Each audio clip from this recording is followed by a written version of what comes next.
সাফ তোমরা যারা সেজদা করো না, তোমরা বলো না বাজান, বলো না এই দরদি ভাই চিৎকার করে বললাম, তুমি যদি বলো তোমার পায়ে ধরতে, আমি পায়ে ধরতে রাজি। তুমি যদি বলো তোমারে জড়িয়ে ধরে কাঁদতে, আমি কাঁদতে রাজি। তুমি বলো কেন আল্লাহর সাথে রাগ করলা? কেন আল্লাহর সাথে রাগ করলা? কেন আল্লাহর সাথে নারাজ হইলা? কেন সেজদা কপালে জুটলো না? কেন মালিকের সাথে সারাদিনের এত কিছুর বিনিময়ে আল্লাহ তাআলা একটা মিস কল দিলে, 2 সেকেন্ডের একটা মিস কল দিলে বন্ধু তুমি টের পাও তোমার মোবাইলে মিস কল আসছে। এত বড় মসজিদে 6টা মাইকের হরন দিয়া আল্লাহু আকবার বলে তোমারে ডাক দেয়, তোমার একটাবারও কানে লাগে না, বিবেকে লাগে না।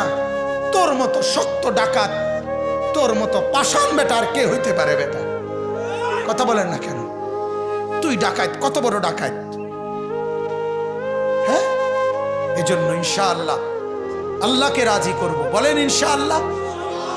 সেজদা করব তো ইনশাআল্লাহ। যুবকরা তোমরা বলো না ইনশাআল্লাহ। নওজোয়ান তোমাদেরকে বলি, আমার আশা ভরসার স্বপ্ন এই নওজোয়ানদেরকে জাগানো।